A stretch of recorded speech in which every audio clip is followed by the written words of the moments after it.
Good morning, everyone. Thank you so much for joining us for Ad Age Next streaming. I'm Jeanine Poggi, senior editor here at Ad Age. So this conference was originally planned for back in the spring, live and in person. And then, of course, the pandemic happened.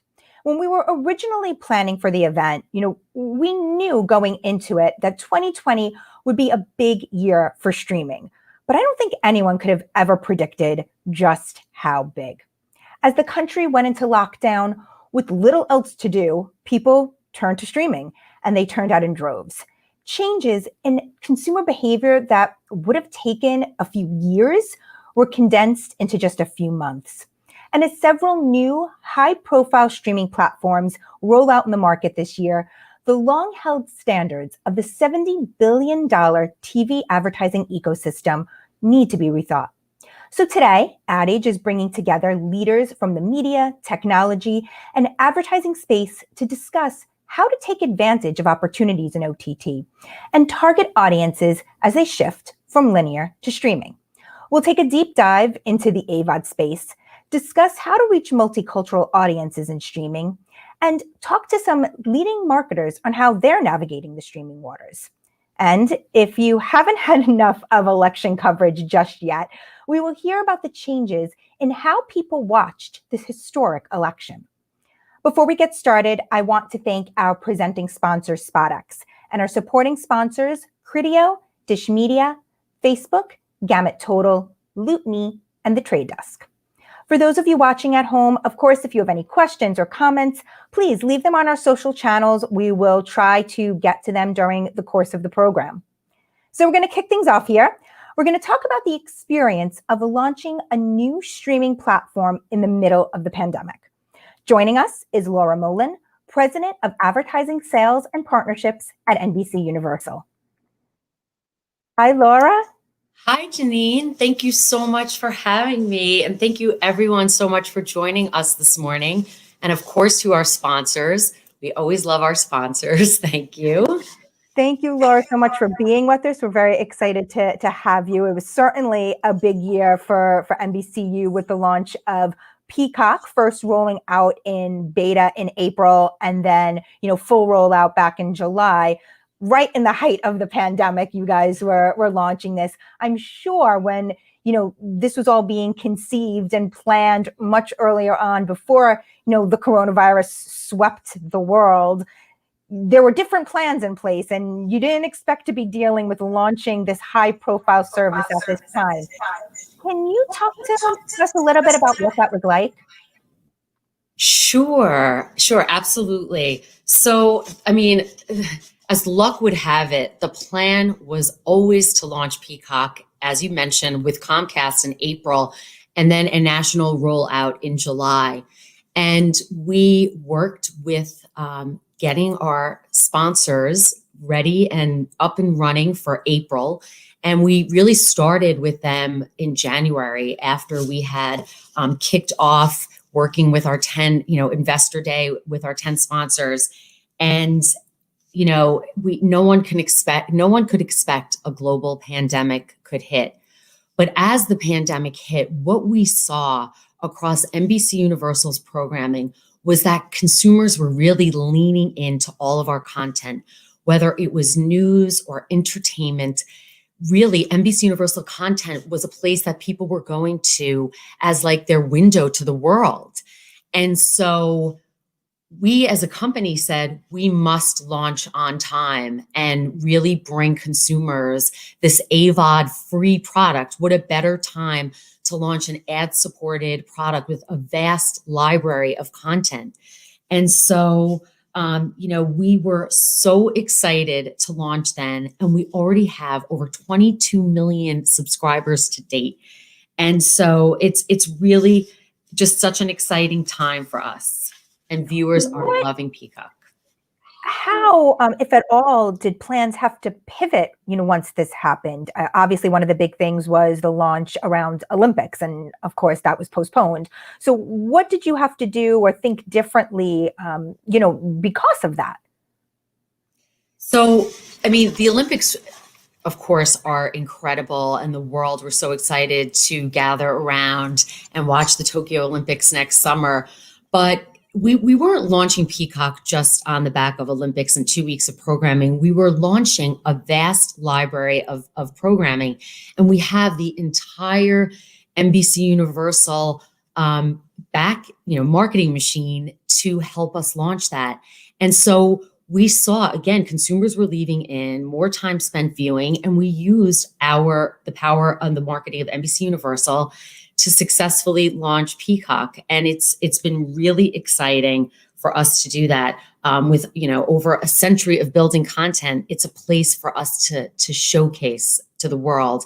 And streaming, as you mentioned at the beginning of the content, is now a built-in behavior of consumers, and Peacock is a thing. I love when people say we've built a brand that people know, and it's really exciting that we've been able to do that over this time. What were the biggest challenges in getting things off the ground?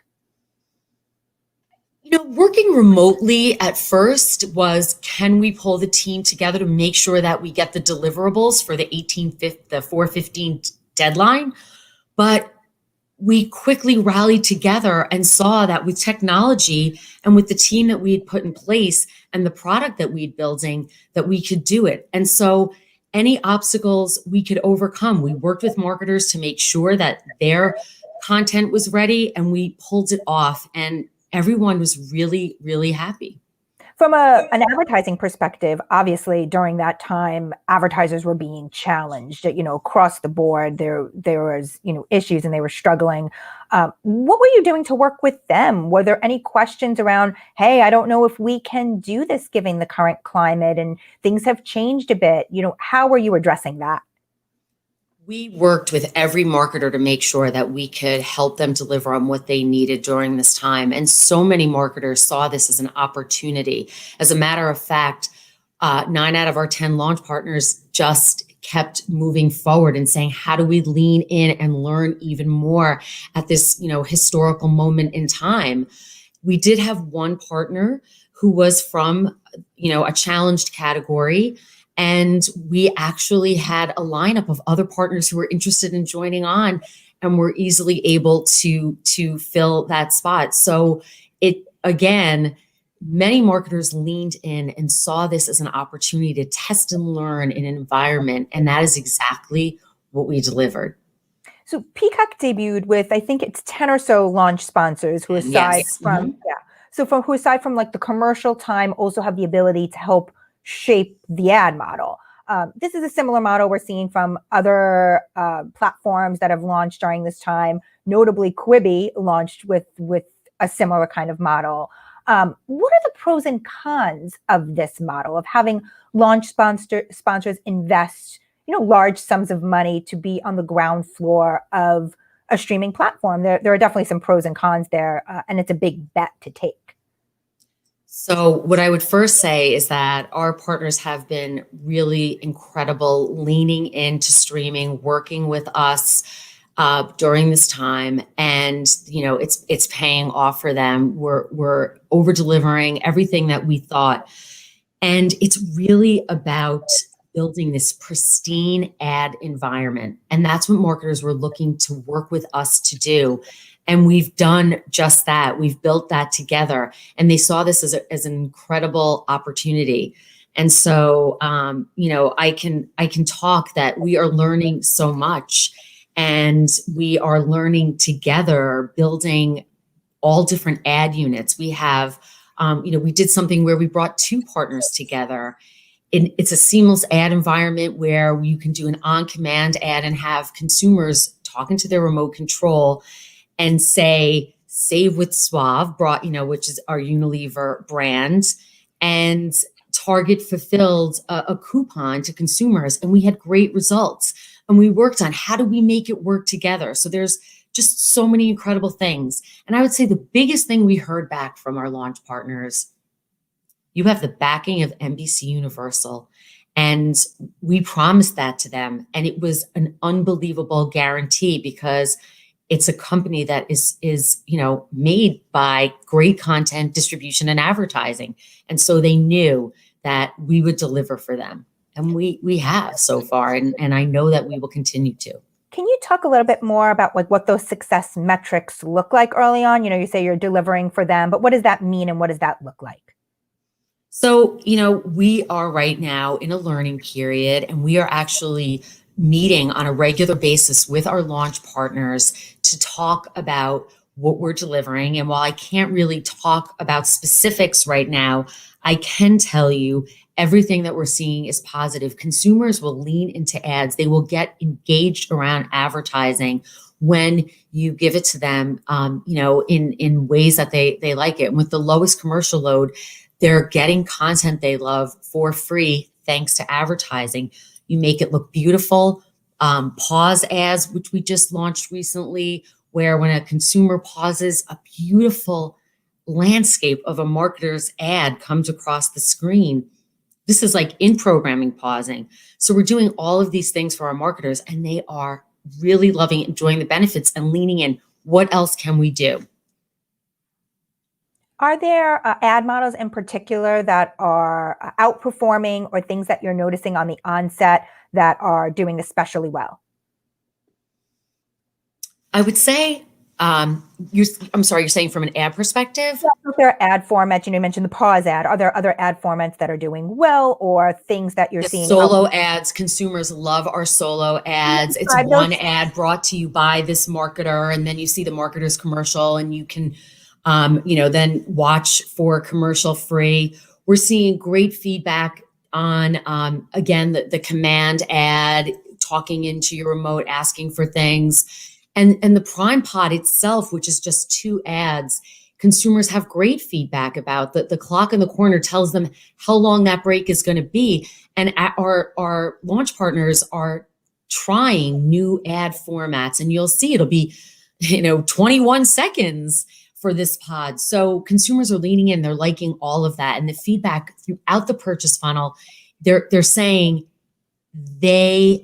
consumers are saying they will watch, engage, and enjoy advertising when you do it right. And that's what we're working on for the future of NBC Universal in total. I'm here with Laura Molen from NBC Universal talking about the launch of Peacock.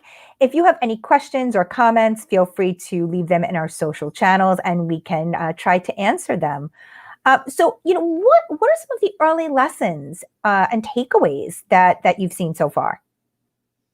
So I would say that AVOD is working. We're seeing that we're beating all of our estimates, and we're growing in terms of signups, in terms of usage. And so that is a great thing that we're seeing that's positive. And again, we're seeing that a pristine commercial ad environment works. And we're also seeing that testing and learning and opening up the dialogue with marketers so that they can lean in and learn and build this product with us is also working, giving them a voice to the AVOD service. So all those things are working right now. Are there anything in these conversations that you're having, with the advertisers that they're asking you to change, or anything that they're looking for different than what you're doing already? I can't say in terms of changing, but I would say marketers are saying in this new world where e-commerce is becoming incredibly important, how can we lean in from e-commerce? We just made a big shoppable announcement yesterday at NBC Universal with Shopping Cart, and we will continue to talk about e-commerce. So you will see that we are leaning into all of the things that consumers want and marketers need to continue to grow their business. And that at NBC Universal, that is so important to us and really is the future. And that is why we leaned into AVOD from the beginning, knowing that if we built this together, it's like they would come, and it really is working. And we couldn't have predicted the state of the world today with coronavirus, but what we could do is respond and react quickly, put up the libraries, use this to market, build a brand that is Peacock, bring our marketers along with us, take their feedback in, test and learn. So those are the things. And it really is it's a historical moment in our industry. And to be a part of it for all of us, I think is so great because as you mentioned in the beginning, it was a big bet for a lot of marketers. And we can't thank our marketing partners enough for leaning in the way that they have. E-commerce, of course, you mentioned has been something that's been very important, of course, during the pandemic as more people are shopping from home, not wanting to leave home to go shopping. What are some of the opportunities or how might e-commerce evolve on Peacock? So I can't talk about the specifics right now, but look at everything NBC Universal is doing around e-commerce with the shopping cart and other things that we are bringing to the marketplace. Shoppable is one of our big commercial innovation big bets. So you will see opportunities. Imagine, the command ad is already pushing towards e-commerce, sending a text. We're going to take learnings from across our entire platform at NBC Universal and bring them to Peacock and make it the best experience for consumers, best experience for marketers. Is it safe to say that e-commerce will be a top priority in 2021 from an advertising perspective and shoppable overall? Absolutely, because at NBC Universal, we really look at where is the consumer going. You see it in everything we do, whether it's our parks division, our movies division, our digital content. And we say, where's the consumer going? You saw that where we put all of our content everywhere. Jimmy Fallon, SNL, on YouTube, everywhere that consumers are, we put our content and we bring marketers along with it. And so you're going to see more of that from us, more e-commerce and so many more exciting things as we get into 2021. I'm sorry, I have to interrupt because Charles Roth, I think was the name, said that your jacket rocks 100%. Thank you. That was a great comment. It's a great time to wear it. And tomorrow's Veterans Day. So I'm like, I've been in red, white, There you and blue go. now for a week. I love it. So in terms of, shoppable being one area that will be important for 2021, other major areas of focus for next year? I would say, of course, our content, The Office is coming in January of 2021. And we are working with marketers on commercial innovation, doing really interesting co-branded pause ads that you'll see for The Office and our launch partners. And I really want to give our launch partners a shout out right now. And apartments.com, Capital One, Eli Lilly, L'Oreal, Molson Coors, State Farm, Subaru, Target, Unilever, and Verizon. And I think it's going to be such fun for them to be able to jump in with that and see that we have the Olympics coming in 2021. And so there's just so much fun. You're going to see new ads, binge ads, and other things coming our way. We're going to keep on innovating. We're going to keep adding to our library of content and, keep watching. Keep watching. What are some of the consumer trends that, you've seen so far? I know it's early, but you said NBCU historically follows the consumer. So what have you noticed so far about how your consumers are watching on Peacock? So we're sharing right now a lot of this research. It's new and it's early on, and we're sharing it with our launch partners, but you can expect more from us in the next few months, particularly as we get into 2021 with our big Office launch. You're going to see that we bring our launch partners along with our Symphony. So Symphony is how we use the entire NBCU portfolio to market brands, our own brands. So if it's a movie or a new show or a new ride, we use everything in our arsenal to create marketing and talk on our shows live. And it's just an incredible marketing machine that has been working for about a decade at NBCU. And we're doing that with Peacock, and we're bringing our launch partners along. And that's coming up with the Office launch. So a lot more exciting things to come. And I promise we'll bring you consumer news as soon as we can. Okay, I'm going to hold you to that. Was there any thing that you did notice, though, on election night or anything around the election in particular as it pertains to, streaming? We offered election coverage on Peacock, along with all of the entire vast NBC portfolio, digital, linearly. And what we just, again, this is giving a new place for consumers to go.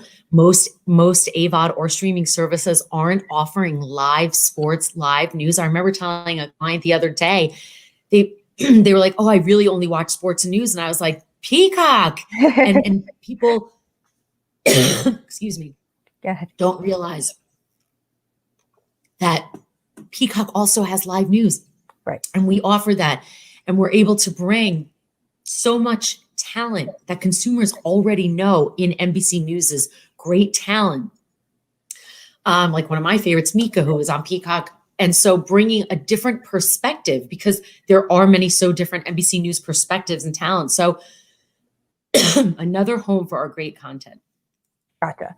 One of the things I did want to talk about was some of the challenges that advertisers have expressed in general about the streaming landscape over the last couple of years. One of the big ones being frequency. That feeling where you're sitting there and you're seeing the same ad or the ad from the same brand over and over again. And we've all experienced that, I think, in various ways. How is NBCU, trying to combat that? What is the, experience like on Peacock now, and how is it evolving so that you don't sit there and are bombarded with multiple ads from similar or the same brands? Yes. So again, putting the consumer first, we knew we had to take a position where we were going to test new ad formats as well as limited commercial time. So again, with 5 max commercial pods with 2 elements in each, consumers already are seeing that they're getting a very low commercial ad load. And we're capping out with no more than 2 ads per brand in an hour for a marketer. So you're not going to see the same advertisements over and over. We'd rather consumers have less ads than be annoyed by ads. And the feedback has been positive. Okay, so that's definitely something I'm assuming advertisers have been talking to you with, something that is important for them, moving forward in the space. I think every marketer wants to lean in and find uncluttered spaces with pristine commercial environments where you can throw in commercial innovation. You can put your voice into programming, where we worked with a couple of marketers in some of our originals that are upcoming. And they're seeing that you have to speak to consumers in different ways. And this is another way. Streaming is another way to do it. And a free premium streaming service at this time to lay in the foundation. Is it luck? Is it design? We'll take a little bit combination of both, but the entire Peacock team is so excited by our future. And I love being in the meetings because the enthusiasm, the collaboration, how do we make this the best, is really making this one of the best projects I've ever worked on in my career. And I'm just so excited to keep it going and to keep taking the relationship with marketers to a new level. And that's what we're doing with Peacock. You mentioned that one of the things about this and doing a big bet like this is that it also has the backing of NBCU. Can you talk a bit about how things are packaged, how the upfronts went with Peacock being a part of those conversations? How are you able to ensure that these launch sponsors and any brand that comes in, prior to that sponsorship period can also be able to, reap the benefits of being part of NBCU? Well, Jeanine, every deal is like a snowflake. They're all extremely different. And so we worked with every agency partner, on how we can really follow the consumer everywhere. And that's what one platform is. It's about how do we help you best reach your consumer, because we can't control where the consumer watches. But when you have the reach of NBCUniversal, where we can basically reach every consumer, every week with our brands, Peacock is the next extension of that. And so many agencies leaned in and wanted to talk to us about new deal structures and new way to do things. And you will be hearing from us in the future about how we work together with one platform to deliver advertisers product sales, because attribution is how we're leaning in, and it is the future. And so much more to come with that. But at NBC Universal, we're leaning into every space of the consumer journey, all the way through, the closed loop of attribution. And we are investing in all of it so that we can work together with marketers to really bulletproof their investment, and across an entire vast portfolio of products that are premium, that are trustworthy, with transparency, all the things that marketers have been asking us for. And Peacock is the pinnacle of that. And so again, really exciting time for us at NBC Universal. And thank you so much for having me on today. Of course. Can you, before we go, just one more question to wrap, can you give any sort of insight into how much dollars shifted from linear to streaming, or from linear to Peacock during the upfront, or what your expectations are even for 2021? So we saw incredible demand, in some of the traditional linear spaces, but we were able to work with marketers to talk about how do we work with them to follow the consumer. And we had incredible success with one platform in terms of following the consumer throughout their journey, throughout NBC Universal. And we are helping marketers lean into that even more with automation and data and all of these things that we are investing in for the future of our business. Great. Well, Laura, thank you so much for coming on. Happy to have you. And hopefully we'll chat again next year about what's next for Peacock. Thank you so much, Jeanine. I really appreciate you having us here today. Thank you. Be well. So up next, we have a special message from our sponsor, SpotX. We'll be right back after this.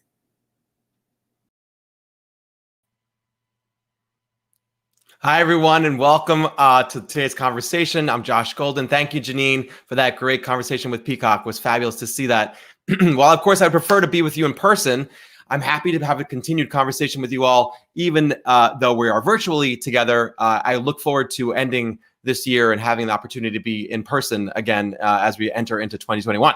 In case you didn't know, my name is Josh Golden. I'm the president and publisher for Ad Age, and I'd like to introduce our next conversation in the explosive area of streaming to help demystify any of the areas that are unclear, as well as reveal the amazing growth that this year has driven in the world of streaming, and what brands and agencies need to do to best take advantage of the market arbitrage opportunity that's right in front of us.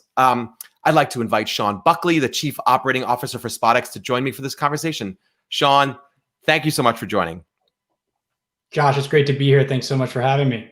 I'm excited that we got a chance to talk about this, specifically looking at CTV and knowing how much it's changed. Just to set the stage just a teeny bit, can you just outline for me your role and how SpotX fits into the streaming space? Sure. So at SpotX, we build technology for media owners to manage their video advertising businesses. Our customers, our platform customers, are streaming services, programmers, device manufacturers, and smart TV manufacturers. And so we're building technology for them, particularly focused on audience-based buying and programmatic advertising. That's really our core focus. We also have services where we help connect our platform customers to the buy-side community. My role at SpotX, I manage the business side of the house, so sales, marketing, account management, operations, etc. That's not a small job, Sean. Since the start of the pandemic, I'll admit to you, I was I cut my cable. I've switched over to live streaming only. I think I've convinced, I don't know, probably 7 or 8 other whole families to do the same type of evolution. I'm positive we are, more part of the major shift that's happened. Have you seen, obviously that you've seen this shift happen, but have you seen marketers and advertisers shift their strategy about this sort of extraordinary growth? And then also, how does SpotX kind of handle that kind of onslaught of just flowing of marketers into the platform? Well, look, there were a lot of trends that were already in motion, right? So cord cutting, the change in consumer behavior from traditional television into streaming. And what we really saw was the acceleration of a lot of those trends. So things that we thought would take 2 or 3 years, ended up happening in a matter of 4 or 5 months. So we had already been working with our customers, either planning for the growth or planning for the transitions that were taking place. It just happened, I think, a lot faster than everybody anticipated. And so I think that was the big takeaway. I think what I would just point out is like the changes in the overall market. If you look at last year, 2019, traditional television business ballpark a $70 billion advertising business in the U.S. OTT $5 or $6 billion, depending upon who you ask. This year, a lot of projections show linear actually dropping mid-teens in terms of a percentage basis. I think are the best guess right now. We expect OTT to show another strong growth year, likely be around $8 billion in terms of OTT advertising in the U.S. this year. Next year, you'll probably see a little bit of a rebound on the linear side, mostly for economic reasons. But again, another really strong growth year for OTT. We estimate about $12 billion in advertising here in the U.S. And so not only is OTT growing really quickly, given the changes on the linear side, it's occupying a much larger portion of the overall pie. One of the things I think about that's kind of a fascinating way to perceive what brand marketers should be doing, but it's a lot about the misconceptions about the streaming marketplace and how best to take advantage of best practices. Can you help highlight a few that you think that maybe not everyone knows the best ways to approach jumping into the space if they're not already in? I'm guessing most of them are already in it. Yeah, I could point out maybe three major misconceptions that we see in the market. Oh, that'd be great. Yeah. The first being, well, it's all SVOD, right? It's all subscription service. So SVOD is the just to be clear, is obviously it's the streaming service that does not include advertising. Yeah, so like a Netflix scenario. So yeah, and we have, I think, some slides to highlight this. But we did a study. Oh, can we bring them up if you have some study? Yeah, great. Yeah, so we did a study that actually concluded just before the pandemic hit in the U.S. and it actually showed that the majority of streamers are now viewing ad-supported content on a regular basis. So we know there's a value proposition there, and folks, are willing to view ad-supported content in the right scenarios. And so I think that the idea that it's just SVOD is definitely no longer the case.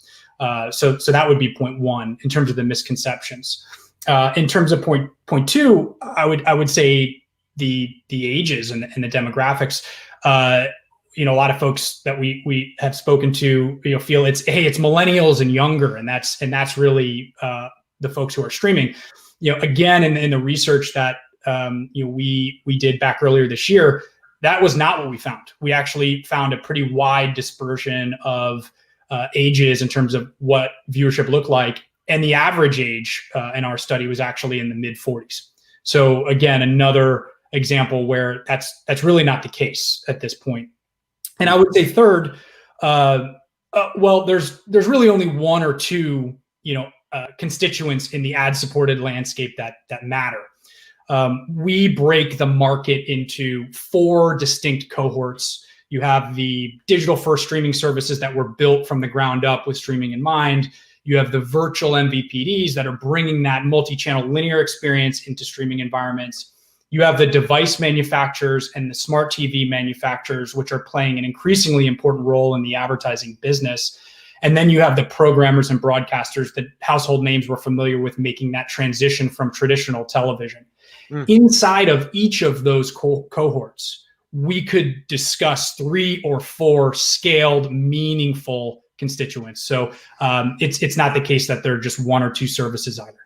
Interesting. So you have the capacity to sort of flip that, not the specific focuses of the audience that's really heavily engaging. You have the ability to sort of come up with. I want to just go one step deeper on that question.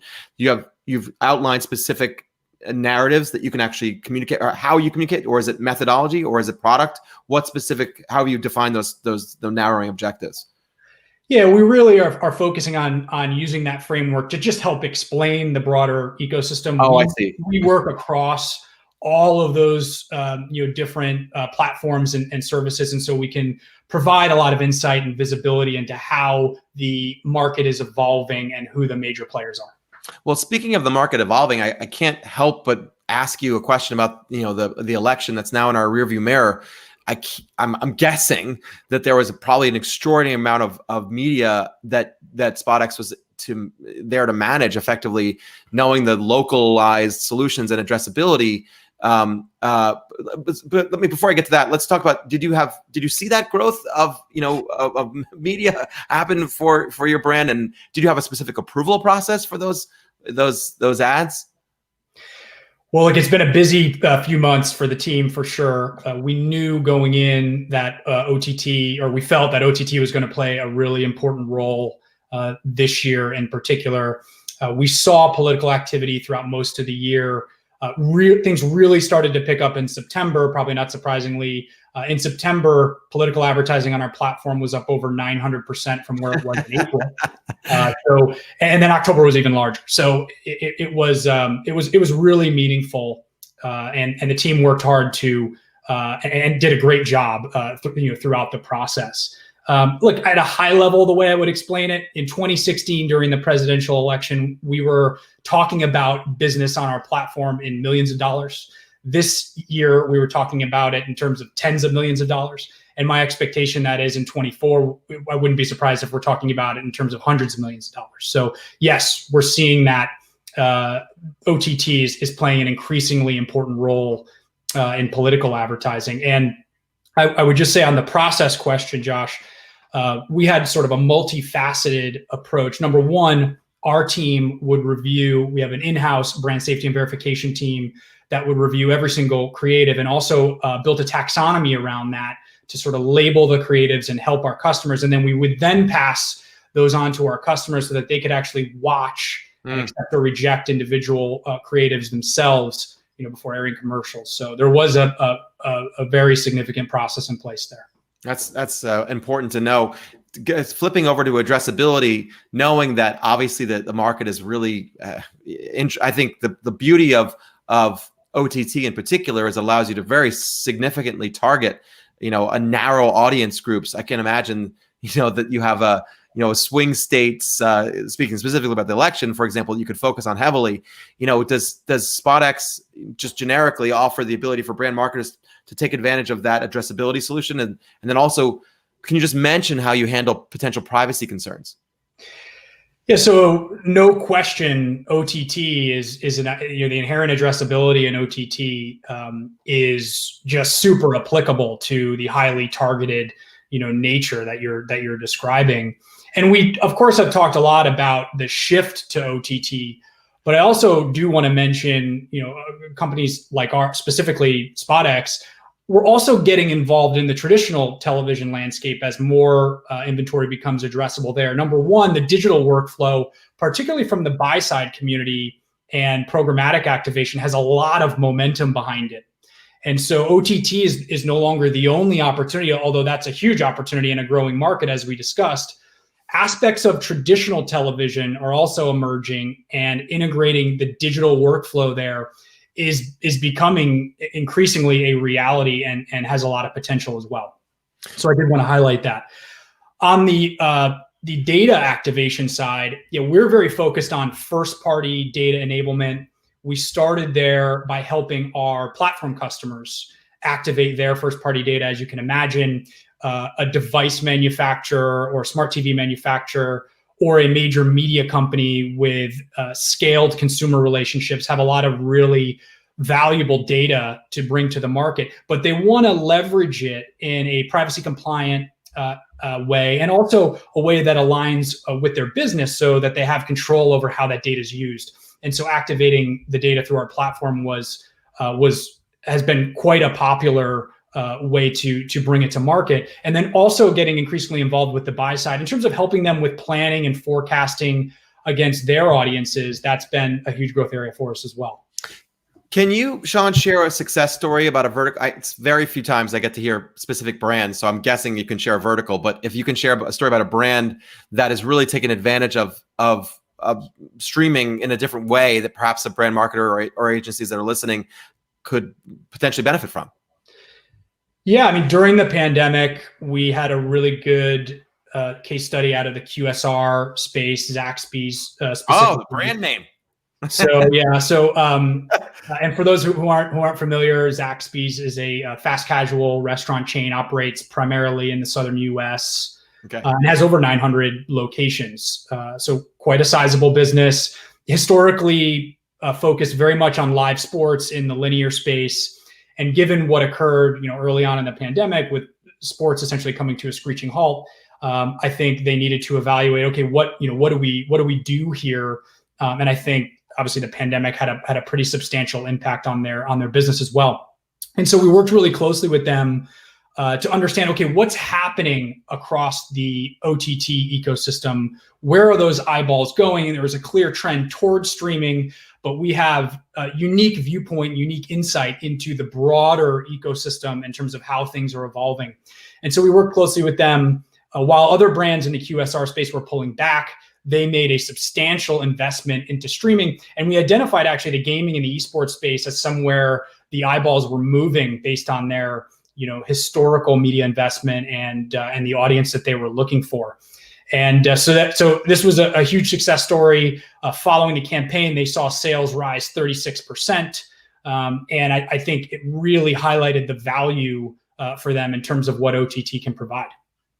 I think, hearing, your that kind of story, it just helps a brand marketer that's listening appreciate potentially what they can do. And then hearing how they targeted it so accurately to even the narrow content area of esports is an interesting way for to think about what clients might be able to do when they think about categories that could be relevant, but maybe naturally relevant for their, a QSR. And I guess esports is logical because you have to eat, but it's fascinating to hear that. I can't seem to get off the stage knowing about streaming without getting a recommendation from you, Sean, about what streaming content you think has been worthwhile, whether it's a show or something you've caught up. I've reached the bottom of Netflix and Amazon. I will tell you that definitively. So I'm also into the VOD space because I'm willing to watch an ad against something that I didn't see before. But I'm curious if you have a suggestion for our folks who are watching tonight. Yeah, I don't know. My favorite show on television this past year was actually a show called Yellowstone from Viacom. I thought it was fantastic. You can watch it on. You can obviously, I streamed it, but you can watch it on traditional television as well. I thought that was a fantastic show. All right, Yellowstone. Yeah, we've certainly exhausted the library here in our house as well. I just finished The Queen's Gambit. That was excellent. Sean, I want to thank you, Sean Buckley from SpotX. I want to thank you for this terrific and valuable conversation. It was awesome. Thanks so much for joining today. I want to pass it back to Jeanine Poggi, our senior editor for Ad Age, and our next panel on reaching multicultural audiences. Thank you for joining us. Thank you, Sean, for the conversation, and I will see you again. Take care.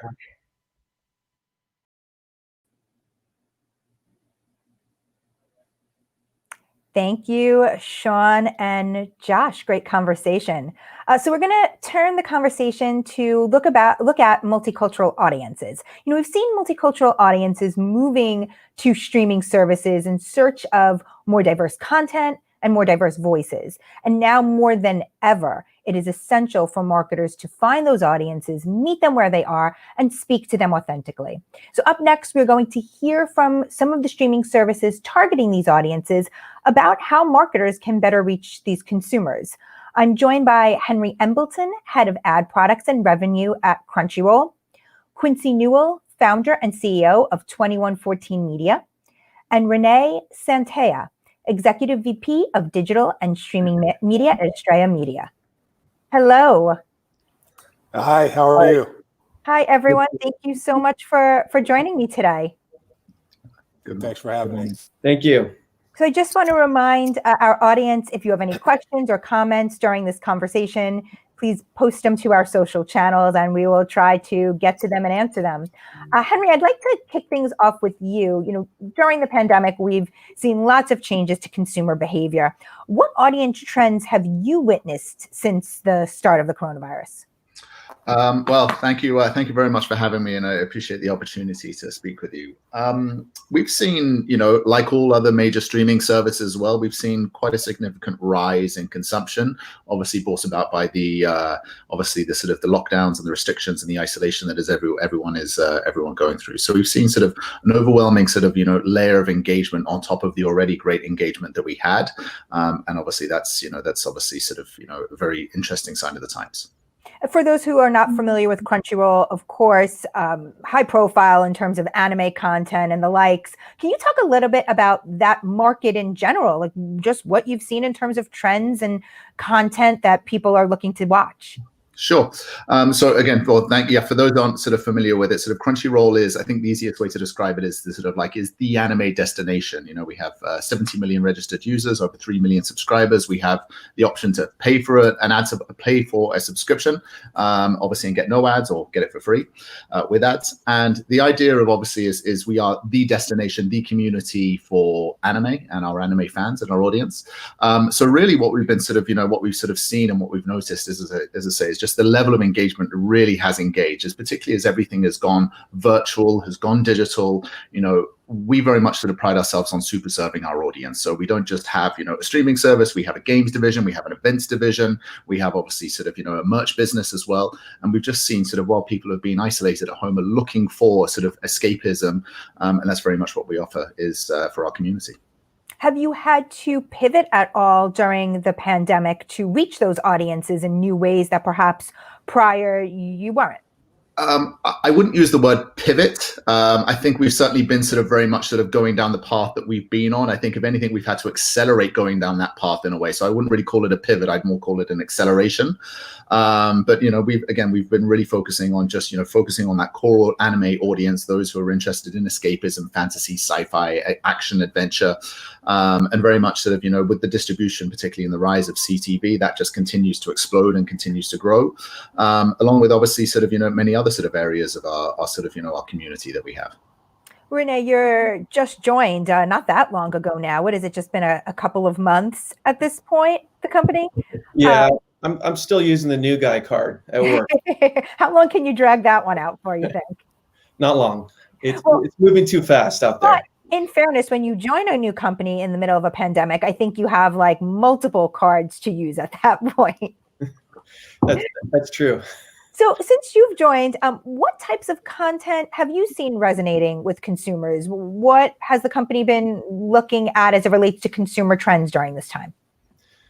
Yeah, great question. So I'm not going to answer with a content trend. What I've seen and it relates to what we're doing in Estrella Media is fast distribution has really grown tremendously over the last year. And particularly during the pandemic, I think consumers get exhausted with content discovery and searching for content.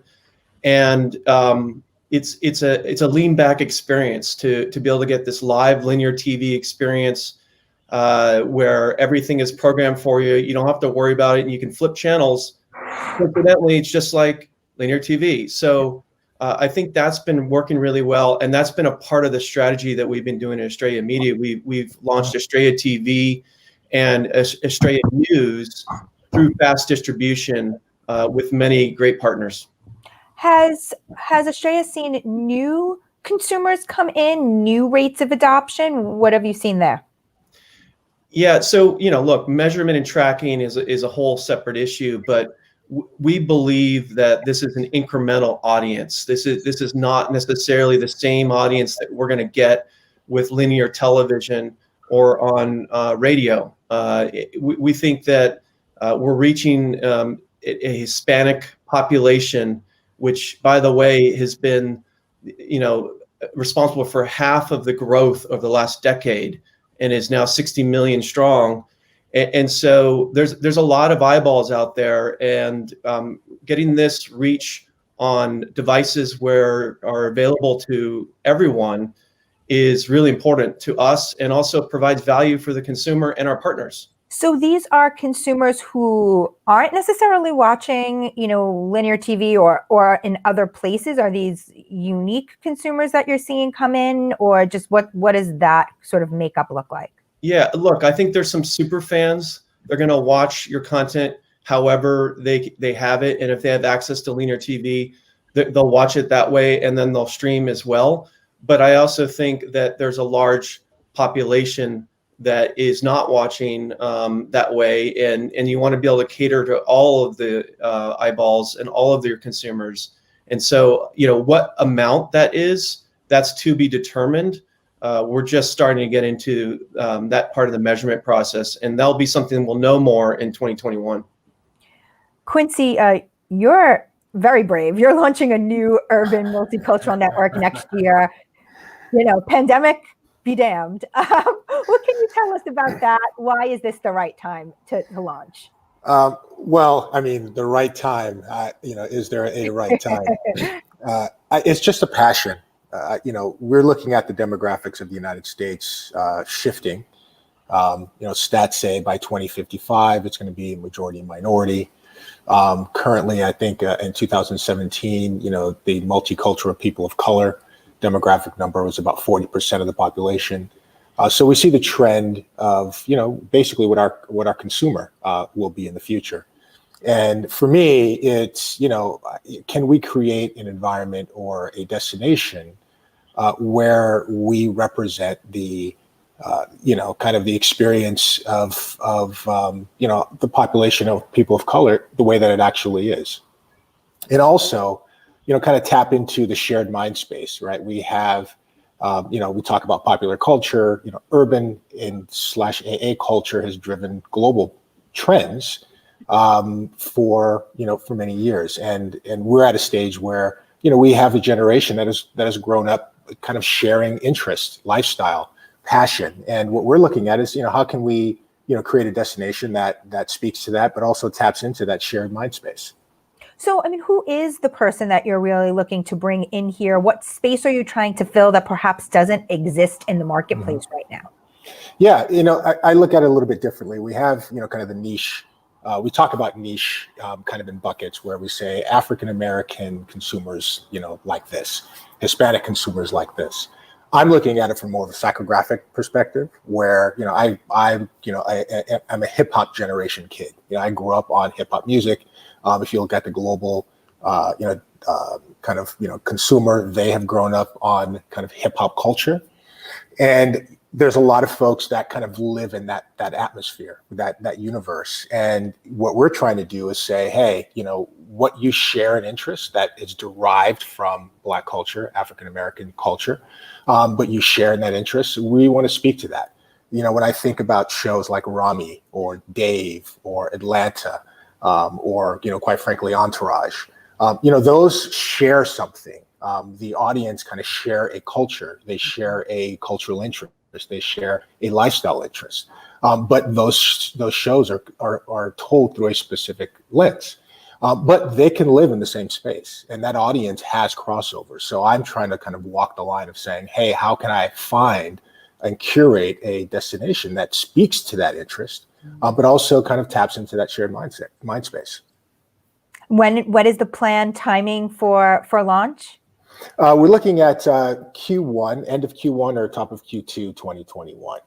Okay, and any details on where it will live and accessing that, and any kind of firm details yet? Not firm details, but it will be a fast channel. I agree with René in that I think that's a great opportunity. And as people are migrating off of traditional cable and coming over the top, there's still that desire to have more of a lean back experience and have programming curated for the consumer. So that's the lane that we're going to be operating in. But as far as any additional details, they will be coming out soon. We're in conversation with some key brand partners that we will launch alongside with, and that will be critical to our strategy, is to make sure that we have alignment with brand partners that already have kind of a footprint in the marketplace in the audience that we're looking to reach. Yeah, and this is a question for the group in terms of working with brands. Are you finding that there are more brands eager to tap into these audiences, but while doing so, are they coming about it in an authentic way, or are these brands jumping into new waters? Yeah, I'll jump in here, and I want to just kind of pile on a little bit to what Quincy was saying. What he was talking about was this emotional connection that happens when you reach someone in a relevant way. It's top of funnel, and there's a big difference to hitting someone's heart than hitting their device. And what I mean by that is people, marketers and brands need to realize that it's still really valuable to have contextual targeting.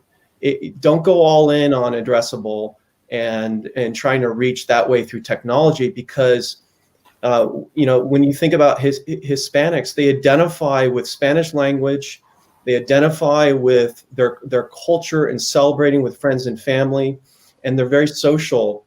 And you can do that when the content means something to them.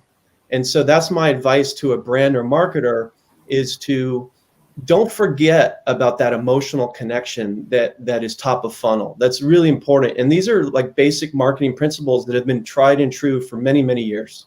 I think Quincy brought up an interesting point when he said, talking about psychographic rather than demographic. Do you think that is true for reaching multicultural audiences in general at this point? Yeah. If you don't mind, René, I agree with that. I mean, we just look at, what recently happened about, the conversation around the Latino audience, that it's not a monolith, right? There's kind of different nuances as you dig into the audience. So I think it's, critically important, even on the African-American side. If I'm in California, an African-American in the South versus someone in the North or in the East, they have a different kind of cultural experience, but though they are part of the same group. So I think it's important. And this, again, I think René mentioned, this is, marketing 101, quite frankly. Understanding how to communicate authentically with that audience, and understanding the nuances within the audience or that consumer segment itself will help you be more impactful. And I think for advertisers, it's understanding what organization, what partners are operating from that context. How are they engaging with the audience? Is it meaningful? Because I think we all can agree that the audience is a lot more, or consumers are a lot more savvy today. They are paying attention, even thinking about the civil unrest, what companies stepped out in a substantive way versus a performative fashion. People paid attention to that. So I think it's really imperative that, organizations understand their audiences in a way that is, kind of digging deeper layers, below demographics only, but also that the advertisers understand what organizations are speaking to their consumers in an authentic way, because that will be more impactful for their spends. So when marketers are thinking about, what content and what platforms they should be aligning themselves with, how important is in-language content for consumers, and how should brands be thinking about that? René, maybe do you want to discuss that? Yeah. So I think it's very important. I brought this up before, but having that experience be relevant to them, and then having a creative for an ad that speaks to that audience in a way that feels personal works. There's higher brand lift, there's higher brand recall, and you're going to see a benefit from it. And if you don't do that, and you don't build that into your business plan, it's a missed opportunity. And the way an advertiser brand should see this, they should see this as a for-profit opportunity. It's not about just being inclusive. It's about taking advantage of all of your audience, all of your customers. And it's a smart thing to put in your business plan. Henry, maybe you could chime in here on how Crunchyroll has been working with advertisers and marketing partners, how that has evolved, over either the last couple of months or last couple of years. Yeah, I think just on the micro level, on the sort of last couple of months, I think we've seen sort of a real sort of cycle and change. Obviously, sort of around March, all of a sudden, advertisers panicked, shut down on budgets, and then all of a sudden started to come out with sort of new messaging, which is, obviously we stand with BLM, obviously we support, frontline responders, obviously to the pandemic as well, and that was very much the message. And all of a sudden, everyone was saying the same message, which I think there was probably some sort of noise to sound challenges within that larger group. What I think advertisers and particularly sort of ad agencies have started thinking about is not just what are we saying, but how are we saying it as well. And obviously with the continued rise of OTT, the technology is there's not just addressable TV on linear, there is interesting and innovative digital ad products that you can use to, as I say, to deliver that message, as I say, in an interesting, not only just what you're saying, but how what you're saying. So we've seen, for example, advertisers, particularly because we focus on sort of that 18 to 35 sort of, gaming centric audiences, our anime audience, what we found is there are a lot of like changing the economics and the dynamics of that ad supported streaming service. So for example, watch this ad and engage with it, sign up, click to it, do something like that. And therefore we will give you the rest of the 27-minute episode ad free. So you're seeing those sort of, that sort of unit economics change the dynamic because obviously brands want to sort of add something of value and obviously stand out from the crowd. Quincy, as you're thinking about launching something from the ground up, how are you thinking about ad formats and how audiences want to receive ads in this type of environment? Yeah, it's a really good question. It's an ongoing kind of study, right? Are the traditional ways the most impactful or most effective? Can we maximize our opportunity with respect to generating ad revenue by being a bit more creative, as I believe Henry was kind of laying out? So that's an ongoing kind of study for us to figure out how that'll work. Most of our focus really has been on how are we going to create community? How are we going to communicate authentically and effectively with the audience? How can we create a lane for ourselves that people think, even though we're among competition, that people that we're targeting look at us as a destination that they want to get behind and support. If we can solve that, then I think the challenge of how to kind of deal with our ad kind of structure will be something that we could kind of evolve with and grow with as long as we are able to get the data that supports it. So Estrella launched a 24/7 streaming news network right before the election. René, can you talk about those efforts and the state of the news marketplace as it relates to the streaming? Yeah. So look, the folks at Estrella Media before I got there, they looked around, they saw the global pandemic, they saw some of the social conversation happening, and they felt really inspired to make sure that there was a 24/7 Spanish language news network available to Hispanics in the United States. And it's not just covering news in the U.S., but it's also, there's international news too, which is part of being Hispanic. You're connected to your culture outside of the borders of the United States. And believe it or not, this didn't exist in OTT, connected TV. So it was really about creating this value exchange with the Hispanic community and doing it in culture. And this was really important. Because the Hispanic culture is digital, just like how consumers are digital, and you need to be where they are and where they're going to be. And so we did it.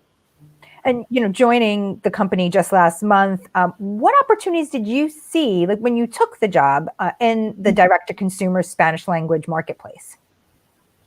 Yeah, so I mentioned this before, but just the population size is tremendous. It's 18%. Spanish language is 18% of the U.S. population.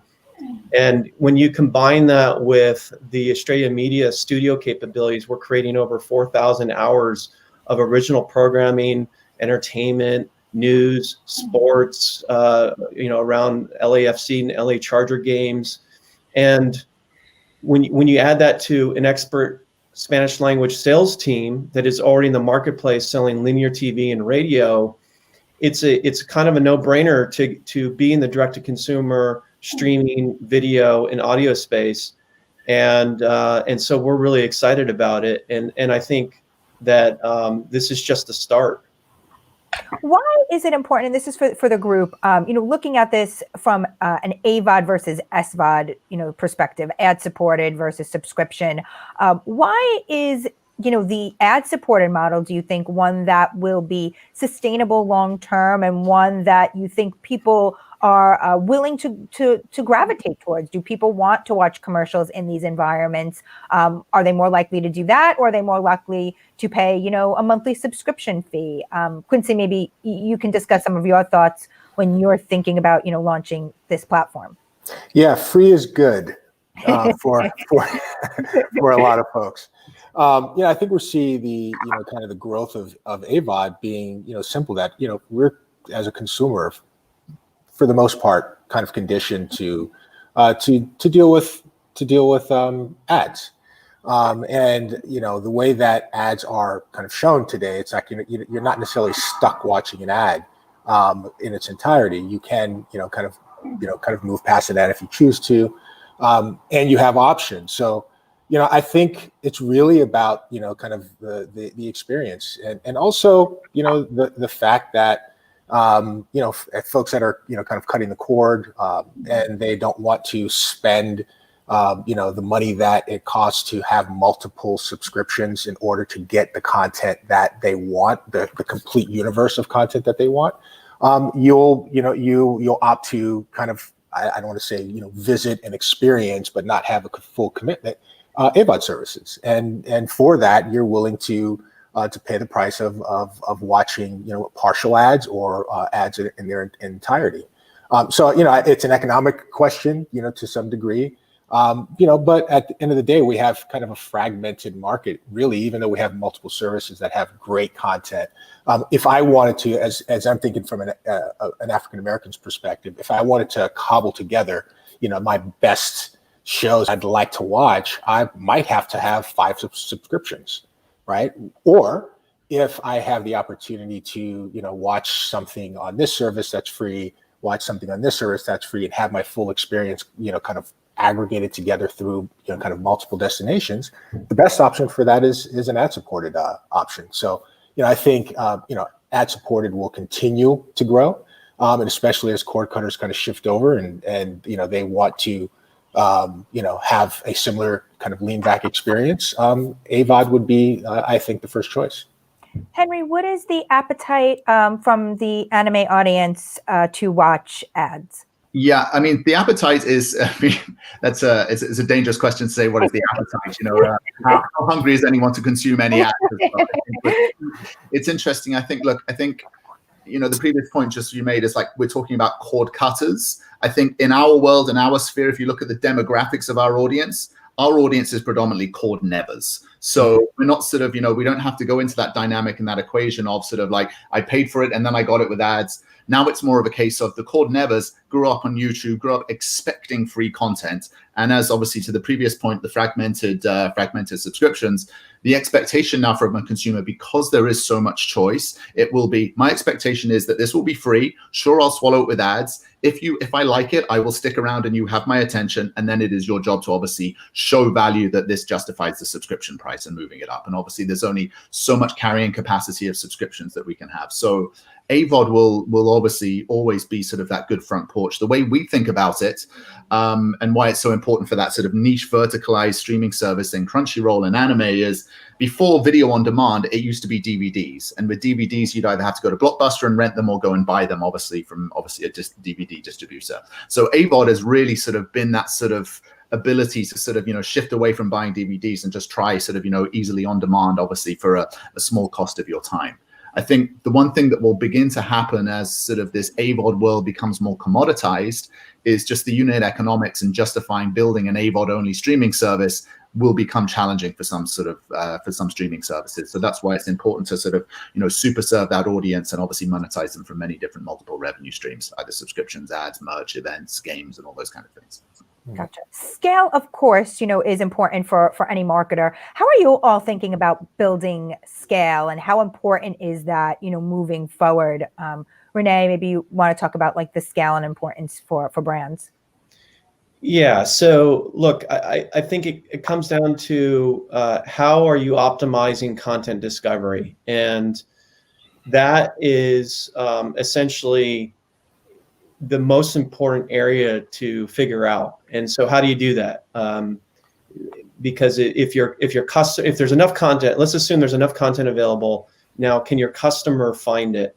And that will generate scale. So you got to rely on your partners, the device, the OEMs, the major apps. You really have to work with them and build strong relationships so that your content can be discovered and create the scale for the brands and advertisers that they're looking for. The other aspect too is you need to develop direct communications with your customers as well, through social, through cross-platform promotions and making sure that you have the ability to talk to them and build that up, as well as kind of a push and pull type strategy. Great. Henry or Quincy, any thoughts on building scale? I mean, just super serving your audience, just knowing who they are and penetrating them. Again, I think, for us, that's in the context. I think there's these big and broad streaming services, the HBO Maxes, the YouTubes, the Hulus that have every single content genre available to them. And as I say, those are big and broad, and those are, what we would consider sort of, something to everyone. Whereas if you have those verticalized media streaming services, you want to be everything to someone. So just pick them and sort of target them and work with them. And for the aforementioned reasons, obviously content is obviously the key thing. If you have good content, then you've got a fighting chance. And then obviously the relationships, distribution, the relationship you have with your audience and your consumers, and then obviously how you monetize them as well. If you're being insincere, or if you're being greedy by having too many ads, or trying to monetize, or trying to sort of upsell and it's sort of in a sort of insincere way, you'll get found out and you'll lose that audience and they'll go elsewhere. Great. Well, thank you so much to Henry, René, and Quincy. Thank you for being a part of this. Thank you very much, Jeanine. Be well. Thank you very much. Thank you. Thank you to those who are watching at home and have joined us for the first half of the day. We have Fanny from Panama, Sandy from Canada, Anne from Germany.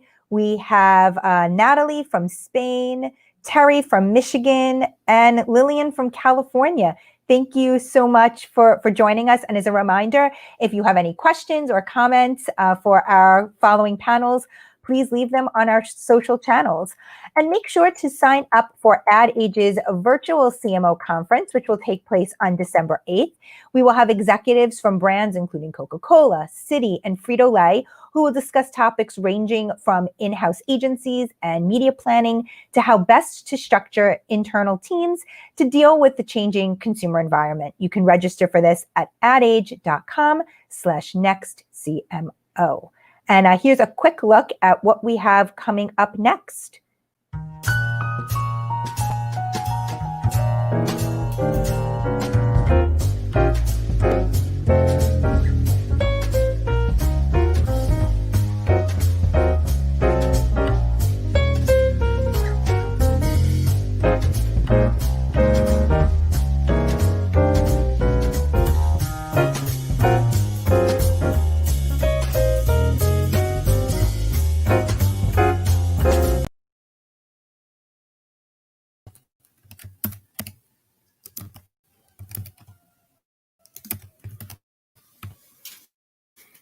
Yes, hi everyone. Thanks, Jeanine. Thanks everyone. I'm Garrett Sloan, the technology reporter at Ad Age, and I'm here to bring a panel called The Tipping Point for everyone at home. This is a panel that we'll be discussing about the changes happening just this year in the world of connected TV, where companies like The Trade Desk are building the next generation ad platforms to serve publishers and brands in this space. We've just seen growth in this area double in the last year. And I'm going to bring on three panelists who can discuss the situation. So let me invite them on right now. We have Tim Sims, the Chief Revenue Officer at the Trade Desk, Marcy Perez, the Media Manager at Cadillac, and Jill Steinhauser, Senior VP of Ad Sales and Planning and Operations at Discovery. Hi, Garrett. Thanks for having us. We're just missing Marcy. Yep. Hi, everybody. Hey. Tim, Jill, nice to see you. Nice to see you, too. Hey, Marcy. Hi there. Hi. And there's Marcy. Hi. Thanks again for doing it, everyone. So hopefully I see everyone has the same backgrounds as the last time we got to talk by Zoom. So Marcy is still the winner there. Look, that was a home project. Definitely. Right. Yeah. Great. So I tried to set this up where we're going to be talking about the tipping point. That's the name of the panel. And like we said, I was going to start off with Tim at the Trade Desk so we could discuss a little bit about we just saw you put out some revenue and earnings numbers where you said there was 100% increase in CTV. So I just want to know what that means, 100% growth. Where are you seeing that, and what does that signify for you? Yeah, no, absolutely. And so happy to be here. Thank you, Garrett, for hosting, and really excited for the discussion with Jill and Marcy. So as you pointed out, we had our earnings report last week on Thursday. And one of the things that we talked about was 100% growth that we'd seen in CTV. And if I kind of zoom out and look at the macro on this, I think there's a bunch of things that are driving that year-on-year growth, which is that there's so many trends that are helping to compress a timeline of change that's happening in the television industry. And those are being driven by, I'd probably summarize in 3 core constituencies. And one of them, and almost most importantly, is the consumer. And so that's all of us. We've all kind of decided that we would like to watch television in a slightly different way. And so what that means is that if the timeline of us shifting to kind of a more streamed consumption pattern might have taken a few years, over the last 6 months, because of COVID and everybody working from home and just being in their homes more often, has really accelerated that shift. And so you've seen a consumer move to streaming services unlike anything that we've seen in the past. And so in some cases, when we've done research on this, that acceleration has been about 3 times what the average has been in years past. And so you've got this massive consumer shift over to streaming services. And so what that creates in our world and in the kind of digital advertising and programmatic ecosystem is it creates a lot more inventory. And so then the second constituent that I would talk about here that's helping to drive this shift and this growth are the media companies themselves, the Discoveries of the world, in that they're creating these extremely premium AVOD environments where advertisers can find that audience that's moving into this streaming world. And so because of all of the growth in the services that exist out there, including the ones that the Discovery operates, you've just got such an opportunity to have consumers finding the content that they want to watch. And then lastly, on the advertiser side, and this is helping as well, advertisers are looking for a way that they can activate their data, their first-party data, in a television environment, which really hasn't been as available at scale until the last couple of years. And then because of this consumer change and the compression there, advertisers are able to find a really high-quality premium environment to activate their data as an alternative in some cases to UGC. And so this has just been a confluence of really 3 macro events across the consumer, the media companies, and the advertisers that I think has led to the growth that we've seen this year and just unprecedented change in the television industry in 2020. And I'll ask Marcy, because at Cadillac, we're looking at a big growth in CTV moving the brand to CTV. Can you describe that a little bit? Yeah, so we started kind of dipping our toe into the space a little bit more heavily. The Q4 of 2019, we've seen really good success with our current programs. And so as we've rolled out into 2020, we've expanded on partners to increase that reach and making sure that we're hitting our high propensity audience with in as many places as possible. We've expanded our partners. And we're really, again, it's changing the way that we're having the conversation with our consumers. And it's allowed us to be very flexible and nimble in these very uncertain times as COVID has kind of hit different markets a little harder than others. So I think, having the scale within, some of the bigger players, but then testing into new partners has really allowed us to reach all of our consumers. Very, very interesting. And of course, with Discovery, just doing ad-supported video and streaming and all the ways that you're moving, what do you see there in terms of how big a part of your business CTV is? It is. Thank you again for having us. I would say Discovery, it is a huge focus, CTV, for the entire company. Mm-hmm. Certainly, our linear traditional television business, we focus heavily on that, and that will always be a part of our future for sure. But, about 5 years ago, Discovery started to make inroads into this new CTV ecosystem. And from there, we've really seen viewership explode even before COVID, and then naturally just continuing to pick up momentum over the course of this year.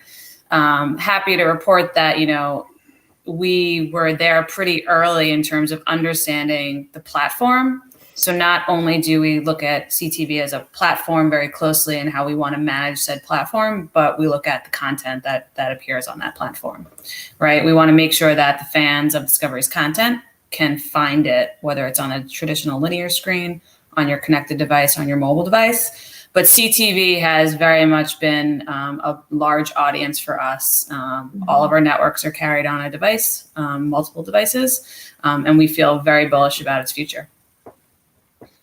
Yeah, and just sticking with Discovery, how do you sort of target audiences? If you have consumers and viewers, what type of targeting are we talking about? And is it much different than what you're able to do on just linear TV? Yeah, look, CTV, while it's got the beauty of the large screen lean in your living room, presence for a viewer, it has the, or it's at least getting to a place where it's got all the sophisticated tech back end infrastructure of the digital business, right? So if you think about browser-based cookies, from yesteryear and all the advanced targeting that comes along with that when you're surfing the web and your shopping box clicks up, right? Because, they know that much about you.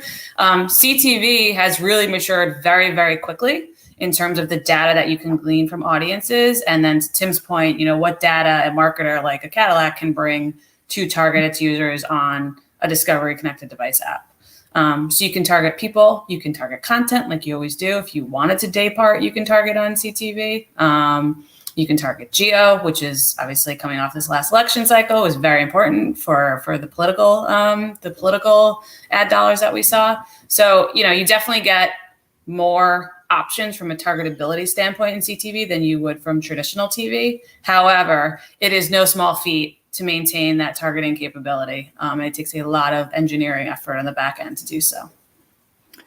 Yeah, I think one of the things... And Tim, jump in there. Yeah, I was just going to add, and Jill's spot on with what she said. But the thing I would add, just from our lens, so we're on the buy side of the ecosystem, and so we work with marketers and advertisers and agencies. And I think the driver of moving more budget into CTV really centers around three things, and what Jill just described is one of them, which is that for one of the first times in the history of marketing, folks can take their audience, advertisers and media buyers can take their audience, so what Cadillac knows about their consumers or future consumers, and point that at the television screen, and that's a huge opportunity because to some extent it allows the industry to kind of break free from the kind of two dimensions that we've been buying television against for decades, which is age and gender. And now we can do a little bit better, and we can take first party audience. Discovery knows a lot about their viewers too, and we can marry those things together, which hopefully results in a much more customized experience for the consumer, hopefully a little bit more ad diversity and all of these things that will help make that experience better. But really it boils down to the advertiser finally being able to take their data and point it at the television screen, because advertisers today are spending an enormous amount of time and effort trying to understand their audiences and using DMPs and CDPs and all these other mechanisms to understand their audience. And now being able to point that at the television screen is just so valuable. And then the last 2 points are frequency management, which I think gets under talked about a little bit, because frequency management in this fragmented landscape of CTV is a real value add when you can kind of understand it. And I think programmatic does a good job of normalizing that fragmentation. And then the third is the incrementality that you get out of CTV, because you do have this subset of the population that are in this kind of cord cutter bucket that you just can't reach on linear television. So the combination of being able to leverage first party audience from an advertiser perspective, manage frequency in a pretty complex world holistically, and then incremental reach. I think those are the three drivers of why most people would use somebody like the Trade Desk to go activate against CTV. I couldn't agree Marcy, more, yeah, Tim. Yeah, no, I couldn't agree more. I mean, our priorities at Cadillac with our one-to-one marketing, I mean, that is first and foremost why we're entering into this space with such a commitment that we have. Being able to give our our high propensity audiences over to our partners to say, these are the people that we need to target and provide specific creative that's relevant to those audiences. It couldn't be more important. And, the side benefit of having all the data that, comes with, the back end side of it, being able to do a sales match and really see kind of how that attribution is playing to our overall marketing campaigns, it's critical. So I think, it will be a space that we continue to try to expand and evolve with because, consumers are there and it allows us to be very personalized in our messaging. Yeah, Marcy, I was going to ask about that. How you're able to take it from, say, your showroom, customers come in. Are you able to retarget them somehow through the connected TV and make sales that way? Is connected TV a way? How is it changing auto marketing just in general? Yeah, I think this year in particular, we took a really big step in trying to build some regional specific kind of activation plans that allow us to see in COVID times which dealerships were closed, what markets were under high quarantine, and it allowed us to really hone in on the markets that were ready to receive our message. So we were able to not only give our specific customers 4 specific vehicle lines, but to also say, this market's ready to hear a retail offer and this market's not quite ready yet. So we've really been able to activate that way so that we can really hone in on the pockets of the country that need like retail support versus more of that in the initial phases of COVID. We had the We Have Your Back campaign and just that consumer support to remind people that we're here for them in this crazy time. And so it really has allowed us to pinpoint what regions of the country we can actively go after to make sure that we're still maintaining business and being there for our customers. And Jill, I see a lot of issues with ad fraud in connected TV or OTT. You see a lot of that bubble up where there's concerns about it. I would think being a premium publisher gives you some sort of advantage in this space. How do you go to talk to people about that? What's happening in the landscape and how Discovery is in it? Look, I think the initial promise of CTV and doing something called server-side ad insertion was like a slam dunk a couple years ago, where you just would not see fraud, right? It was the expectation that there was no fraud. We don't generally have to deal with it. We are pretty buttoned up and we don't see it. But look, the more technology advances on this side, the more you will find the opportunities for fraud to be prevalent, for sure. But you got to make sure, I think that the biggest way to combat that is to, if you don't own your own tech, to partner with those who you trust, i.e. like us in the Trade Desk, of course, and other of our partner sets, and also be really buttoned up. And you have to support an engineering and ad tech team more so than ever. I think we talk about the business of the business quite a bit in these panels and the buying mechanics and what can be done. I think what we don't do is talk about the underlying tech and teams that it makes that are necessary to build and maintain big products on CTV platforms. The device counts across the country are just exploding. There's so many of them. There's so many endpoints that Discovery pushes out to. Wrapping your arms around that and continuing to offer a fraud-free, safe environment for your marketers is paramount to our success, as well as the success of those marketers as well, and our tech partners along for the ride with it. So you have to invest in those areas. And yeah, you would think that Discovery doesn't dabble in the fraud game, but we're not immune to that. We don't deal with it right now, but we're certainly prepared for a future where maybe it's more of an issue on connected devices. Mm-hmm. Yeah, and then with the Trade Desk, you're looking at a whole lot of platforms where people are buying ads.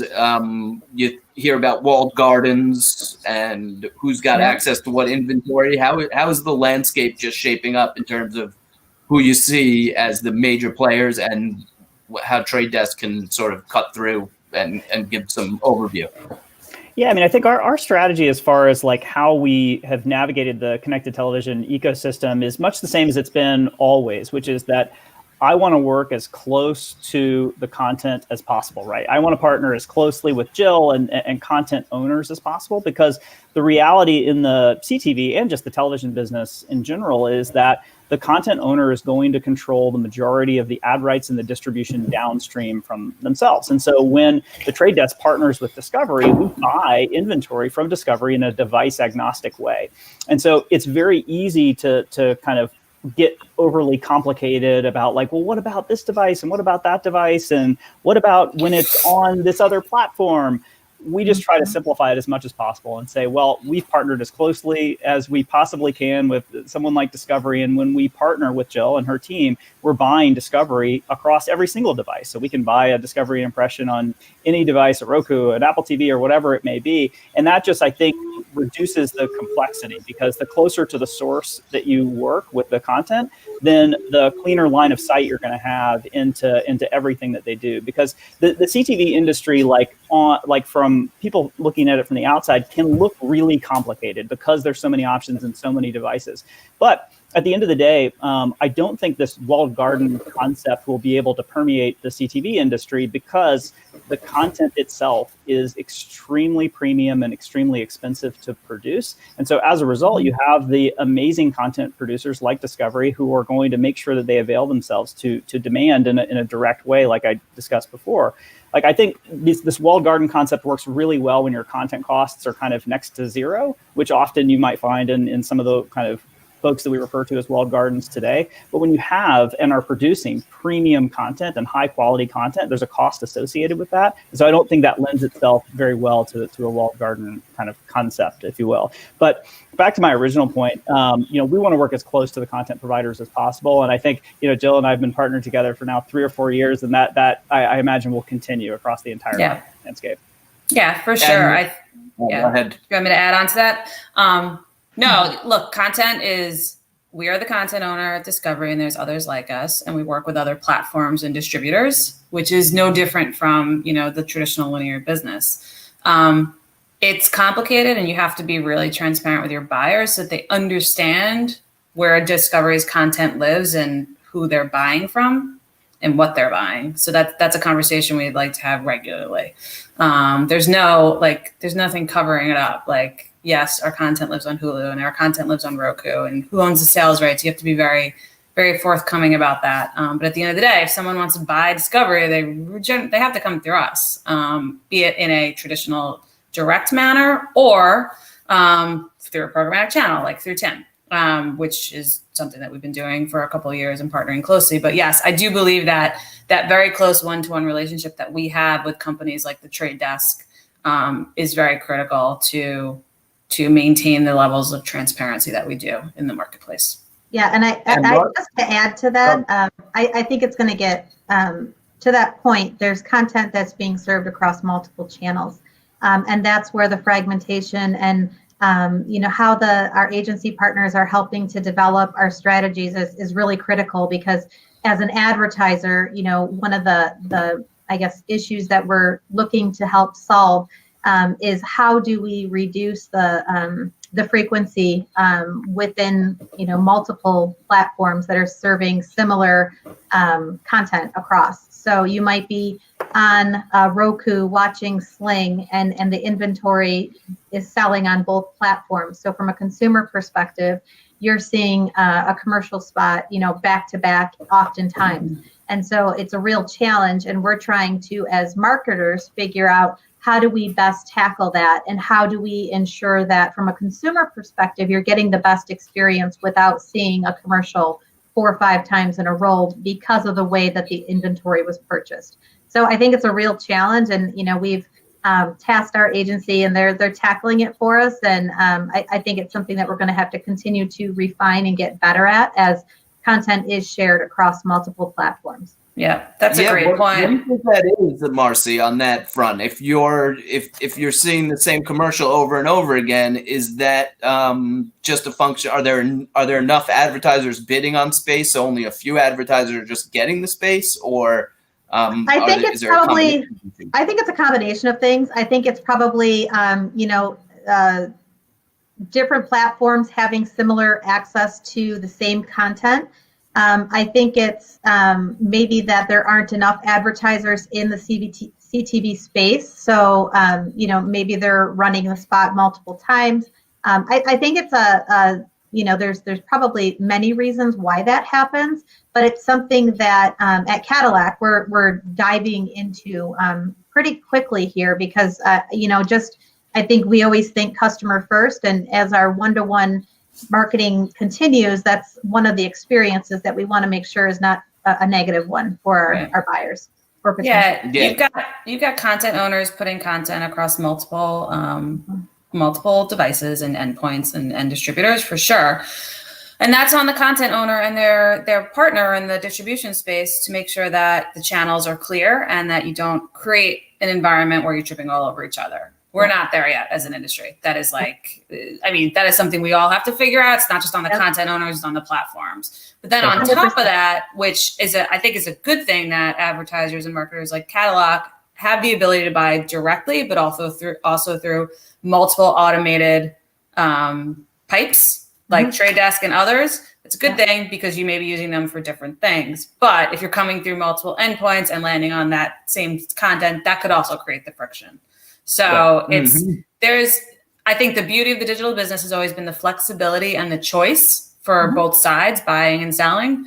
But we're getting to a point now where we are seeing massive amounts of dollars running this way. And I think, pulling back on the reins a little bit and setting some more rules around this to manage frequency and collision would definitely benefit us, because I've seen the same ad back to back in the same pod in our own content many times, and then a phone call happens, and then a bunch of emails and a Slack thread boils up. It happens. It happens less now than it did a year ago, but it still happens, and that's a terrible user experience, and it's a worse experience for the advertiser. Yeah, it's definitely something that I think as an industry we need to tackle together, because there's many reasons why it happens. So I have to cut our conversation now. I'm sure we could have all kept going because I know you all live and breathe this stuff. So it's just part of, all fascinating topics. But thank you all for joining me. I really do appreciate it, and sticking with me to get this done. So thank you again. Thank you for having us. Thanks for having us. Thanks so much, Garrett. Thanks for having us. Great conversation. Thank you, guys. Thank you. Bye-bye. All right. Talk later. And I'm bringing back Jeanine Poggi to discuss more about streaming. Yeah. Thanks, Garrett. Thank you. Great panel, great conversation. Before we take a little break for lunch, we have a conversation on perhaps everyone's favorite topic right now. It is exactly a week out from the election, yet it feels like perhaps much longer. And we are going to spend some time talking a bit about how people consumed news during this historic election cycle and how they were getting their information on the pandemic. So joining me now is Elaine Quijano, who's CBSN anchor at CBS News Digital, and Christy Tanner, Executive VP and General Manager at CBS News Digital. Hello. Hello. Hi, Jeanine. Thank you both for joining us. I am sure at this point you must be exhausted, and I appreciate you taking the time to be here with us to do a little post-election analysis of sort of the streaming landscape. Happy to be here. I'm exhausted but exhilarated because, as you know, the story continues. So thank you for having us. Yes, thank you. So CBSN hit some record viewership over the last week, drawing 28.5 million streams and 19.5 million unique views on Election Day. And it also celebrated its 6-year birthday this weekend. So happy birthday to CBSN. Elaine, what was it like covering, this election cycle? I know, you were on the front lines there in 2016, but as it pertains to what you saw of how people were watching this content and speaking to you about coverage, what was your experience? It's so vastly different than 2016 because this is a story that we are all very much a part of in 2020. We are all living through this pandemic, just as our viewers are. We are experiencing this year in the same ways that our viewers are with respect to trying to live and work in pandemic conditions. So let's start there. That in and of itself was amazing because technically speaking, we had to sort of reinvent, in some ways, the way in which we did a lot of things. Many of us continue to work from home. And so trying to cover an election any cycle is a daunting challenge, but to do it under these conditions from a technical perspective felt very much actually like 6 years ago when we first started up. There was that startup feel. How do we do this? How do we make that happen?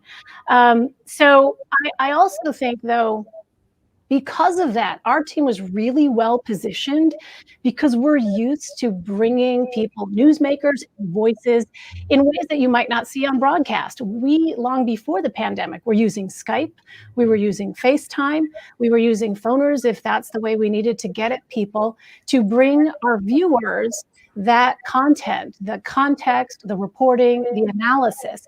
And we're used to, frankly, some of the technological hurdles. So we're very much flexible in that regard and able to kind of go with the flow. So that did take a little bit of adjusting, and it's still very much, on a day-to-day basis. If someone's Skype freezes, if someone's live view app suddenly goes down, there is that challenge of trying to help our viewers along. But we're also very transparent about it. And we know, again, because our viewers are living through this along with us, they know what it's like when the Zoom audio gets garbled.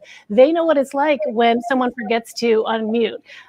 So that is different in and of itself. But I also think that from an editorial perspective, it's actually kind of broadened out what we're able to access, because you have a lot of agencies now at all levels of government that are recognizing and adopting streaming in this time of COVID as ways for people to access that information. So you can cover events that might not be in your immediate vicinity in a way that you just wouldn't have access to, and have that kind of ringside seat to that event and bring that to viewers as well. So I think in so many ways, technically, editorially, it just is such a different landscape when you look across how it is people are consuming information and how it is people are actually getting that information. It certainly seems like there's just more of not only an acceptance, but a real adoption of streaming this time around versus, in 2016. Christy, can you talk a little bit more about, consumer trends in terms of how they were watching both election coverage and then also maybe, at the start of the pandemic, what you were seeing? Sure thing. Well, the year started out, Jeanine, as we expected. We had caucuses, primaries. We had an impeachment trial that we had expected for quite some time, and everything was going along normally. In late February, Elaine anchored and we hosted an exclusive Democratic debate. Turned out to be the last Democratic debate of the election cycle in Charleston, South Carolina. At the time, that was the biggest day ever for CBSN and CBS News Digital, which would also include traffic to our website.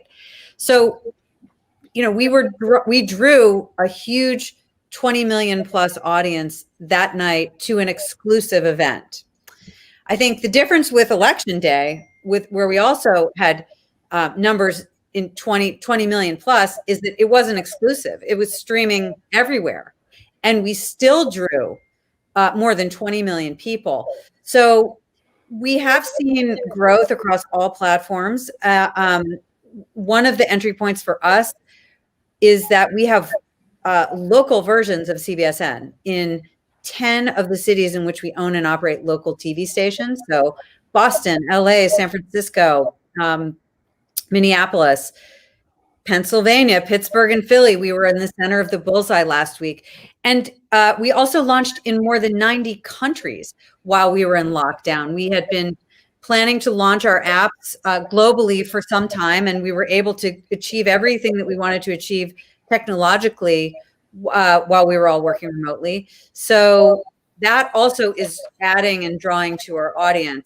Everything adds up, and we're seeing obviously global interest in what at some points has been a very local story about how they're counting ballots in Georgia and Pennsylvania. Were there any lessons or takeaways, from this time that you saw emerge in terms of how consumers, want to watch news, what they're really looking for when they come to a platform like CBSN? Well, for us, looking at the trends, live has always been key to our streaming news service. People want to make up their minds for themselves. Right now, we're streaming live. Andrew McCabe is testifying before the Senate Judiciary Committee. We're running this whole Zoom set of testimony on CBSN. Our consumers can make up their minds for themselves whether they believe someone's credible, what they think is interesting about their story. And we do this multiple times a day. We may be doing it for Cuomo's daily press conference. We may be doing it for an election official in Philly who's giving an update on ballot counting. But what we have found, Jeanine, is that the news audience wants to make up its own mind. Elaine is a really great anchor because she's a good listener and she's good at asking questions. She's not sharing her opinion, she's sharing knowledge with the audience. And I don't want to speak for you, Elaine, on that topic more than I just did, but I think elaborating on what we're going for there, a takeaway for us has always been that people are interested in knowledge and not opinion. Yeah, no, it's absolutely true. That's true. It's something that I actually hear about from viewers on social media. I mean, one person just recently tweeted at me, I find it, quote unquote, refreshing to be able to turn on CBSN through this political coverage, because there is a lot out there that is available for people who are looking to have their worldview reinforced. But it is very clear across the board that is not what CBSN or CBS News is about. We are there to provide the facts, to provide the developments as they happen, as we learn about them, and provide context. But it is absolutely up to the viewer, and especially in this moment in time when things are so fractured, this is a responsibility we all take so seriously. So even if we have someone on who may be a partisan, it is not my job to debate that person. It is my job to help illuminate for our audience members, viewers who may not always hear from someone on that side of the political spectrum, why it is the feeling is that way on that side of the political spectrum. And so this is a difference that we're all so mindful of. This is a place to come for some deeper context, deeper conversations. We're not about sort of shouting at each other here. This is a place where people are trying to digest the information we understand in an atmosphere where the temperature is just so high. And the last thing we are here to do is to add to that, because it is already such a dramatic time in our nation's history. Elaine, does the platform matter? Does it matter that you are streaming versus linear, and how you're sort of covering the news and speaking to the audience? Are you mindful of perhaps the type of audience that might be watching versus if they were watching you, on a linear network? Well, I mean, I can answer that from the perspective of segments that go long. My producers know this, and I think a lot of the producers at CBSN know that if it looks like a conversation is really kind of engaging and compelling, and we are hearing about things that we might not otherwise get a chance to hear about in other places with other outlets, the producers know that they're going to let us go along with that, whether it's me or any of the other anchors, because the engagement is there. One thing we know from this cycle is that there is this higher rate of civic engagement and interest on the part of young people especially. And when it comes to issues like climate change, when it comes to issues like racial inequality, those are conversations that just take a lot longer sometimes to have. So that is an advantage. I always say whenever they give us a quote unquote hard break, I go, hard break, what's that? I'm not used to that. This is digital. There's always more space on the internet, isn't there? Christy, how are you thinking about content and the types of stories perhaps that you're covering differently than, your brethren over at, CBS News would be? Well, we have done research into the streaming audience over the past 6 years of CBSN's existence. And we really found that this audience, and our audience's median age is 37. So more than 75% of our audience is between the ages of 18 and 49. It is a different audience with different tastes. We've done research and found that this audience is interested in topics that they feel haven't been covered well elsewhere. Climate change is one of those topics. Tech and privacy are another really big topic for this group. You don't have to explain to them what an algorithm is. And with climate change, you don't have to explain what a CO2 level is. So as Elaine was saying, we have time to do really deep dives on what are the solutions, as opposed to just explaining the fact that warming is happening and climate change is real. We quickly dispense with that at CBSN, because we know that the audience already accepts that climate change is science. And how have the opportunities for brands to work with CBSN, evolved? Or what opportunities, or what is the appetite for marketers to be a part of the streaming news landscape? Well, I would say if you've been paying much attention to the news space for the last couple of years, every single news outlet has done its own news as a brand safe environment for advertising study. And we're no different. We've done our own. The IAB also just did one with a consortium of I don't know, 6 or 7 news outlets, and of course found news is a brand safe environment. Couple things happened, Jeanine. One is when there became less inventory in sports and entertainment streaming, news benefited from that. We were drawing an enormous audience from day one of lockdown, and so we were able to manage the inventory at a company like Viacom CBS, where we're selling across all these different verticals and brands. So that was a benefit to Viacom CBS. And that's when people are obviously buying video in bulk and streaming. But in terms of specific sponsorships, we were able to sell even more specific custom content sponsorships. We have a sponsor of our originals documentary series that stuck with us through the whole pandemic. So what we found for us was really no change to the advertising environment. I can't say that has been true for everybody, but it has been true for us. And I think it's specific to the fact that we already were the leader in the marketplace for news streaming, the fact that we work for and we're part of Viacom CBS, which has a lot of muscle in the ad sales space, and that we already had a very well established custom content team who were able to adapt, as Elaine mentioned earlier, to the circumstances. How has CBSN been thinking more globally? I know there's been some expansion as of late. Can you talk a bit about that? Well, I'm going to let Elaine talk about the global content that we cover, which is extensive and more extensive. It speaks to the amount of time that we have. But we did launch in 90 countries over the summer, and that we've always been available on a browser in any country in the world. You can go type in cbsnews.com and you can stream CBSN for free. It just works, and like the internet works, and that's amazing. But we launched apps on different platforms in June. It's different in every country. Roku's in 75 countries and Apple's TVs in 80 countries, and most of them overlap, but some don't. So it all adds up to 90 countries and multiple platforms. And we are seeing a really fast growing international audience.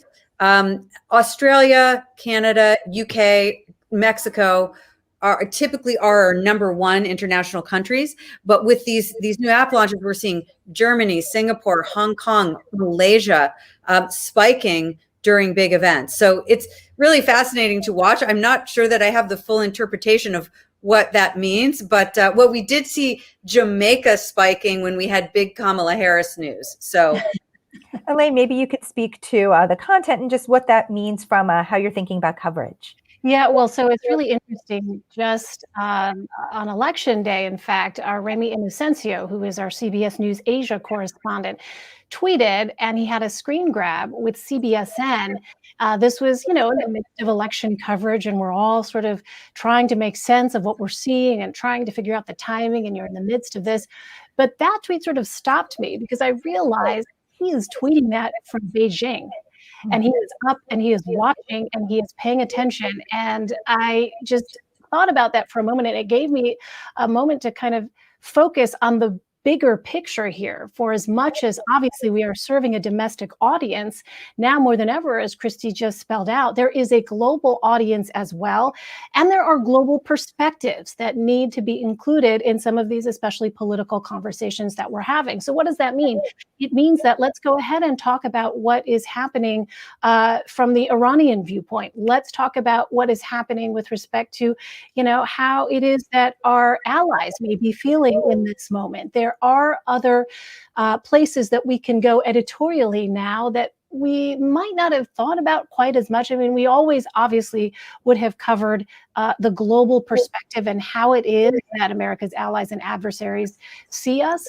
But again, that moment just sort of gave me pause and made me realize sort of the weight of what we're doing here. The idea that we are accessible, our information that we are providing is the way that around the world are understanding America's political process. So it felt like just a very heavy responsibility, but also a tremendous amount of pride to know that as an organization, this is something that didn't exist 6 years ago. As you said, we are celebrating just our 6th birthday. And to know that people in Beijing are getting news from us, from CBSN, is just a tremendous feeling, especially under these circumstances of the pandemic.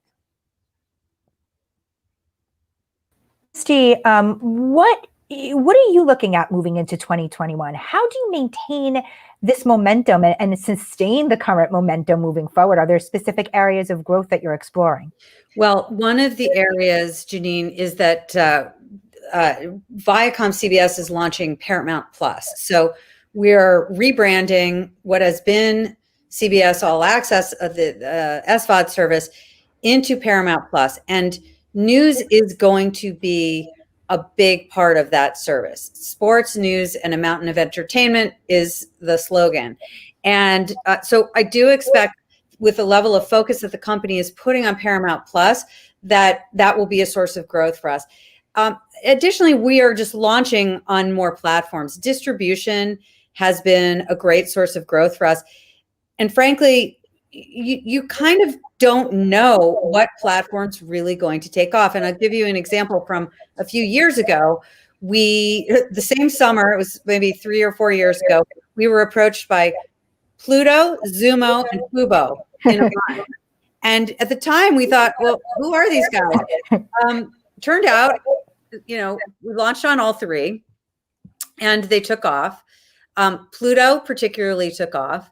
And then about a year after that, Viacom bought Pluto. Now here we are in the same company. It's just a really good example of it's really hard to know what the best bet's going to be. So we place a lot of bets. We place smart bets, but we try to jump in where we can. Great. Well, thank you so much. I don't want to take up any more of your time. I know you're both incredibly busy this week, and we'll be tuning in to see how this all plays out moving forward. But thank you, Elaine. Thank you, Christy, for joining us. Thank you. Thank you so much, Jeanine. Be well. Thank you. Bye. Bye. Thank you, everyone. So we're going to take a break. Join us again at 1:30 when we will hear from leaders in the AVOD space, take a look at the state of addressability, and learn how top marketers are planning for a streaming future. If you're watching on adage.com, please refresh the page, and we'll see you again back here at 1:30.